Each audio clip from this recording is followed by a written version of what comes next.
18쪽입니다. 이어서 하도록 할게요. 엄마, 큰오빠가 고기 냄새 맡으러 갔었다고 말했더니 때리려고 그래. 그치, 큰오빠는 영희가 얄밉잖아요. 그죠? 영희를 때리려고 했대요. 영희는 좀처럼 울음을 그치지 못했어요. 아, 영희라는 아이는 눈물이 많구나. 그죠? 나는 영희 입에서 손을 떼었습니다. 영희를 풀밭으로 끌고 들어간 것이 잘못이었다. 영희를 때려주고 나는 후회를 했다. 귀여운 영희의 얼굴은 눈물로 젖었다 라고 되어 있어요. 귀여운 영희라고 보니까 오빠가 동생에게 애정이 있나 봐요. 나는 이 대목이 너무 슬퍼요. 우리는 그때 뭘 입고 있었다. 주머니가 없는 옷을 입고 있었다. 주머니가 있는 옷 안에 돈도 넣을 수 있고 먹을 것도 넣을 수 있는 그거. 어머니는 주지 않는 거. 왜? 우리 집은 주머니를 넣을 게 없으니까 아예 차라리 주머니를 주지 않는 거죠. 그래서 이 주머니가 없는 옷은 경제적, 물질적으로 가난한 삶을 얘기를 합니다. 과거를 회상하는 장면에서 우리가 그때 이렇게 가난했었어. 지금은 변화가 있나요? 지금도 변화가 없어요. 자, 아버지는 철거 계곡장을 마루 끝에 놓고 여기서부터 다시 현재로 돌아오게 되죠. 이 작품 과거를 회상을 했다가 현재로 돌아왔다가 하는 걸 봤을 때 무슨 구성이라고 해요? 역순행적 구성이라고 합니다. 역순행적 구성이라는 것은 과거와 현재를 교차를 시켜서 좀 평면적이지 않고 입체적으로 느껴지게끔 만들어 놓는 장치를 얘기를 하는 거죠. 현재의 모습으로 돌아왔습니다. 아버지는 철거 계곡장을 마루 끝에 놓고 책을 읽고 있었어요. 아버지는 뭔가 행동을 하지 않아요. 그죠? 우리는 아버지에게서 무엇도 바라진 않았어요. 역시 우리 또한 아버지에게 뭘 바라지 않았어요. 아버지는 그동안 충분히 일했고 고생도 했어요. 아버지만 고생을 한 게 아니라 아버지의 아버지, 아버지의 할아버지, 할아버지의 할아버지 또 그 할아버지의 할아버지 때까지 올라가기 시작을 합니다. 아버지만 고생을 한 게 아니었어요. 아이고, 색깔이 너무 연하다. 아버지만 고생을 한 건 아니었어요. 쭉 올라갑니다. 더 심한 고생을 했을 수도 있어. 나는 공장에서 이상한 매매 문서를 조판을 한 적이 있었대요. 뭐 이런 내용이래요. 열심히 그 내용의 일부를 짜기 위해서 열심히 손을 올렸는데 윤이 아니라 김희덕의 소생, 누구 이런 식으로 지금 나와 있잖아요. 양처의 소생, 누구의 소생, 누구의 소생 이렇게 되어 있는 이 내용이 들어있는 매매 문서를 조판을 했대. 근데 난 이게 뭔지는 몰랐는데 다 짜고 나다가 알게 됐대요. 이게 바로 뭐라는 건 노비매매 문서라는 걸 알게 됐대요. 나는 열흘 동안 그 노비매매 문서를 조판을 했고요. 열흘 동안 나는 아버지와 아무 말도 하지 않았어요. 어머니하고도 얘기하지 않았습니다. 나는 왜 아버지와 어머니와 얘기를 하지 않았을까요? 나는 이거를 조판을 하면서 알게 된 거지. 우리 엄마 아빠가 가난한 것은 뭐이기 때문에 어머니와 어머니, 할머니, 어머니 그들이 최하층의 천인으로서 무슨 일을 해왔는지도 알고 있었고 우리 어머니가 달라진 것도 없었고 마음 편할 날이 없고 몸으로 치러야 하는 노역은 옛날이나 오늘날이랑 같았고 우리의 조상은 세습해서 신역을 바쳤다. 몸으로 하는 일들을 했었어요. 우리의 조상은 상속 매매, 기증, 공출의 대상이었어. 어느 날 어머니는 나에게 말했다고 얘기를 합니다. 자, 이 가족들의 모습을 한번 보세요. 조금만 더 보자. 너희는 엄마를 잘못 둬서 고생이야. 아버지랑은 상관이 없어. 어머니는 장남이 나에게 말했다. 외할머니에게 들은 말을 나에게 전한 것이고 천년을 두고 우리 조상들은 자손들에게 이 말을 했다는 거죠. 천년을 두고 우리 조상들은 주구장창 뭐였다는 거야? 노비였다는 거야. 나는 알고 있었어. 아버지도 씨종의 자식이었어. 그러니까 이게 어머니만의 탓이라고 얘기를 할 수 없는 거죠. 다시 한번 볼게요. 위에서부터. 지금 내가 조판을 했던 이 노비매매 문서를 보면서 우리 집의 가난의 원인이 무엇인지를 알게 되는 거죠. 이 노비매매 문서는 바로 가난의 원인을 깨닫게 되는 소재가 됩니다. 열흘 동안에 나는 아버지와 아무 말도 없었고 어머니랑도 이야기를 하지 않았어요. 왜요? 나는 우리가 가난한 게 이 사회 구조적인 모순이라는 걸 알게 된 거지. 사회 구조적 모순 때문이라는 거죠. 근데 그래서 조금 더 이야기를 들어가 보면요. 우리 조상들은 세습을 해서 신역을 바쳤고 또 대대로 이런 공출, 그러니까 억압과 착취의 대상이었다는 거죠. 그래서 우리 집안에 가난한 것은 하루아침에 일어난 게 아니에요. 우리 조상들은요, 천년을 두고 자손들에게 이 말을 남겼다는 얘기죠. 가난이 계속 뭐 되고 있어요? 대물림 되고 있음을 알 수가 있습니다. 자, 여기까지의 내용이에요. 됐죠? 여기까지 가난의 대물림에 대한 내용이 나오고요. 이 가난의 대물림에 대한 내용이 바로 사회적인 모순에 의해서, 사회적 구조의 모순에 의해서 나타나는 차원임을 알 수 있습니다. 다행히 이 노비제가 사라졌어요. 언제? 할아버지 아버지 때에 노비제가 사라졌습니다. 두 사람은요, 증조부 내외 분들은 아무것도 몰랐어요. 사회가 바뀌었는데도 몰랐다는 거죠. 나중에 해방을 맞았다는 건 알았지만 두 분이 한 말은 오히려 저희를 뭐 하지 말라요. 버리지 마세요 라는 말이었습니다. 페이지 239쪽입니다. 할아버지는 달랐습니다. 이 아버지는 노비제를 벗어나는 것이었음에도 불구하고 개인의 이제 이미 노비로서의 사는 게 익숙해져서 달라질 줄은 몰랐다는 거죠.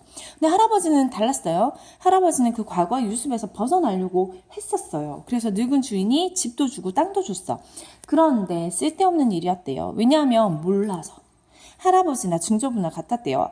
할아버지는 어떻게 관리해야 되는지 몰랐던 거고 증조부는 어떻게 살아야 할지를 몰랐던 거죠. 노비가 아니라면. 그래도 증조부 때까지는 살아온 경험이 도움이 됐어요. 어떻게 종으로서 살아가야 되는지. 근데 할아버지는 달라졌잖아요. 더 이상 노비가 아니잖아. 그래서 이 가르침이 살아온 경험이 전혀 도움을 주지 못했다고 얘기를 하죠. 할아버지는 어떤 교육도 없었고 경험도 없었어요. 그래서 집과 땅을 어떻게 됐어요? 잃게 되었습니다. 이게 문제라는 거죠. 배우지 못했고 경험이 없었기 때문에 집과 땅이 생겨도 어떻게 관리해야 될지를 몰랐다는 거죠. 실제로 우리가 어떤 곳에 구조를 하러 가면요. 또는 원조를 하러 가면 돈을 달라고 하거나 먹을 것을 달라고 하는 건 기본이잖아요. 근데 거기 있는 사람들 대부분 뭘 원하냐면 바로 이 교육을 원해요. 그래서 왜냐하면 배워야 그 다음이 있거든요. 근데 그 선생님도 난민 캠프를 갔는데 그 난민 캠프에서조차 학교가 있는 거예요. 이 난민 캠프 사람들은 밖으로 나갈 수가 없거든요. 갇혀 지내는 상황인데도 불구하고 이 교육을 받기 위해서 모여있고 굉장히 활성화되어 있고 열심히 하려고 해요. 새로운 인생을 계획할 수 있기 때문에. 교육이라는 게 그런 거예요. 여러분들이 지금 받고 있는 이 교육도 어떻게 보면 되게 쓸데없다고 느껴지겠지만 선생님의 경험에 의하면 또 제 경험이 여러분에게 얼마나 도움이 될지는 모르겠지만 이때까지의 경험에 의하면 이 교육이라는 게 가장 기본적으로 현재 생활을 유지하거나 발전시켜 나갈 수 있는 가장 경제적인 수단인 건 확실한 것 같아요. 계속 한번 나가볼게요. 할아버지도 난쟁이였어? 영호가 물었습니다. 영호의 머리를 쥐어박았어요. 좀 더 큰 영호가 말했습니다. 좀 큰, 옛날에, 그 다음에 조금 더 큰. 왜 지난해처럼 시시하는 거야? 변한 거 없는데 우습지 않아? 노비제도가 끝났는데요. 우리는 전혀 변한 게 없어요. 가난이 여전히 대물림되고 있습니다. 영희는 손수건을 꺼내서 눈에 대었다 떼었어요. 아버지는 계속 책만 읽었어요. 어머니는 명희 엄마랑 얘기를 합니다. 얼마에 받았어요? 17만 원에 받았어요. 그럼 시에서 주겠다는 보조금보다는 얼마를 더 받았어요? 2만 원 더 받았어요. 영희네도 어차피 아파트 못 갈 거니까요. 무슨 돈이 있다고. 분양 아파트는 58만 원이고요. 임대 아파트는 30만 원인데 우리는 지금 돈이 없어요. 게다가 매달 15,000원씩을 내야 된대. 입주권 다들 팔고 있나요? 네, 영희네도 서두르세요. 어머니는 괴로운 얼굴로 서 있었습니다. 안 팔면 안 되는 거 팔아야 되나? 좀 더 좋은 돈을 받고 팔아야 하나? 또는 이거 안 팔고 싶은데 안 팔 수는 없나? 뭐 이런 것들 안 팔고 어떡하겠어? 뭐 그런 상황에서 괴로워하고 있는 거죠. 여러분 어떻게 하실래요? 이 상황에서 괴롭겠죠. 네, 중간부분의 줄거리 볼게요. 나는 다 같이 가족이 집을 지으면서 행복했던 때와 과거의 모습을 회상하는 거겠죠? 누군가 개발 계획을 알리러 마을에 왔던 것을 회색을 합니다. 고생만 하다 죽은 친구 명희, 일하다가 건강이 나빠진 아버지, 그 때문에 일에 매달리게 된 가족의 모습도 떠올리고요. 그 와중에 아버지는 3년 반 전에 서커스단에서 일하려고 했던 걸 어제 일처럼 얘기해요. 아빠에게 정신적인 문제가 생겼어요. 나는 아버지에게 병이 있다고 생각을 합니다. 페이지 240쪽이에요. 영희야, 어머니가 불렀다. 아버지가 어디 가셨니? 모르겠어요. 영호야, 말씀이 없으셨어요. 영희야, 큰오빠는 어디 있니? 방에 있어요. 아버지가 어디 가셨을까? 어머니는 목소리가 불안해졌어요. 왜냐하면 아버지가 몸이 아픈 상태였잖아요. 아버지 좀 찾아봐라. 나는 아버지가 놓고 나간 책을 읽고 있었어요. 아버지가 읽었던 책은 바로 1만 년 후의 세계라는 책이에요. 이 철거 개구장이 나왔을 때부터 계속 읽고 있었던 책인데요. 1만 년 후가 오기는 오겠죠. 근데 어때요? 너무 먼 미래죠. 너무 멀어요. 아버지는 1만 년 후의 세계를 보고 있지만 너무 멀고 그래서 오기가 힘든 그 미래에 대한 책이었어요. 영희는 온종일 펜지꽃 앞에 앉아 있었어요. 그리고 거기서 줄이 끊어진 기타를 쳤습니다. 이 줄이 끊어진 기타가 또 이 작품에서는 또 상징적인 의미를 가지죠. 이 기타는요, 최후의 시장에서 사온 것이었는데, 이 나가 방송통신국의 강의를 받기 위해서 라디오를 사러 갈 때 영희가 따라왔었어요. 그러니까 학교를 중퇴를 하고 혼자 공부를 하려고 했던 거죠. 쓸만한 라디오가 있었는데 영희가 기타를 튕겨보는 거야. 영희는 고개를 약간 숙이고 기타를 쳤는데 아우 예뻤대요. 영희가 치는 기타 소리는 영희에게 너무 잘 어울렸대. 나는 먼저 골랐던 라디오를 살 수가 없었어. 왜요? 기타도 사주고 싶어서. 좀 더 싼 것으로 바꾸면서 영희가 든 기타를 가리켰어요. 라디오가 고장나고 기타는 줄이 끊어졌고 줄이 끊어진 기타를 영희는 칩니다. 이 최후의 시장에서 물건을 사러 갔을 때 오빠는 공부를 해서 새로운 세상을 꿈꿨을 거예요. 그런데 어떻게 됐어? 라디오가 고장났어요. 오빠는 그 새로운 세상을 받을 수가 없었어요. 영희는 줄이 끊어진 기타를 치고 있었습니다. 희망이 뭐 된 거야? 끊어진 거죠. 희망이 끊어짐. 나는 아버지가 무슨 생각을 하고 있는지 알 수는 없었어요. 1만 년 후의 세계라는 책은 개천 건너 주택가에 사는 젊은이에게 빌렸는데 이 젊은이는 이름이 지섭이었고 지섭은 밝고 깨끗한 주택가 3층에서 살았어요. 잘 사나? 아니, 가정교사였대요. 아버지와 그는 서로 통하는 데가 있었대. 지섭이 하는 말을 나는 들었어요. 그는 이 땅에서 우리가 기대할 것은 이제 없다고 말했답니다. 기대할 것은 없어요 라고 얘기를 했대요. 왜? 아버지가 물었어. 지섭은 말했습니다. 지섭이 하는 말을 나는 들었었다. 자, 여기서부터 과거로 다시 돌아갑니다. 그죠? 페이지는 241쪽. 사람들은 사랑이 없는 욕망만 가지고 있습니다. 그래서 단 한 사람들도 남을 위해서 눈물을 흘릴지 몰라요 라고 얘기를 하는 거예요. 이런 사람들만 사는 곳이 바로 무슨 땅이에요? 죽은 땅이에요 라고 얘기를 하면서 지섭은 이 땅은 죽은 땅이고 기대할 것이 없다고 얘기를 합니다. 할 것 없음. 하긴 아저씨는 평생 동안 아무 일 안 하셨습니까? 아니지, 일했지. 열심히 했어. 우리 모두 열심히 했네. 나쁜 짓 했어요? 법 어긴 적 있어요? 없어. 기도 안 했어요? 간절한 마음으로 기도드리지 않으셨어요? 기도 올렸지. 그런데 이게 뭡니까? 뭔가 분명히 잘못된 게 분명하죠. 불공평하지 않으세요? 이제 죽은 땅을 떠나야 합니다. 불공평하지 않으세요? 뭐가 불공평해요? 열심히 일을 했는데 우리는 왜 여전히 가난한가요? 일을 했음에도 불구하고 가난해. 나쁜 짓을 한 적이 없는데, 나쁜 일을 한 적이 없는데도 가난해. 그러니까 거꾸로 나쁜 짓을 하면 잘 사나? 그 다음에 여기 보세요. 마지막으로. 기도를 했어요. 얼마나 간절히 바랬는데 그런데 아무것도 나아지지 않아요. 불공평하지 않으세요? 비도덕적이고 불공평하고 부조리한 세상에 대한 단적인 말인 거죠. 우리 이제 떠나야 돼요. 어디로요? 달나라로 갑시다 아버님이라고 얘기를 합니다. 얘들아, 어머니의 불안한 음성이 높아졌어. 자, 그럼 얘들아, 여기에서 말하는 달나라는 어딘데? 아까 죽은 땅과 반대가 되는 곳이죠. 타인을 위하고 사랑이 있는 그곳이 바로 달나라로 상정이 되어 있습니다. 희망적인 지향 공간이죠. 어머니의 불안한 음성이 높아졌어요. 책장을 덮고 밖으로 나갔습니다. 아빠가 놔두고 간 그 책을 보면서 과거에 회상을 했었어요. 여기서부터 다시 언제 오는 거야? 현실로 돌아오겠네. 영우와 영희는 엉뚱한 곳을 찾아 헤맸고 나는 방춧가루 나가서 곧장 하늘을 봤어요. 벽돌 공장의 높은 굴뚝이 눈앞으로 다가왔습니다. 자, 벽돌 공장이 뭐의 상징이었어? 산업화의 상징이었죠? 얘가 눈앞으로 다가왔어요. 제가 이렇게 하면 여러분이 놀란다고 제가 얘기했었죠. 그죠? 눈앞으로 다가왔다는 건 산업화의 위험성을 얘기를 하는 거죠. 물론 여기서 말하는 산업화의 위험성은 난쟁이 가족들에게 닥친 걸 얘기하죠. 맨 꼭대기에 아버지가 서 있었고요. 한 걸음 정도 앞에 다리 걸려 있었고요. 아버지는 피레침에 발을 잡고 앞으로 내밀었습니다. 이 장면 되게 그림 같지 않아요?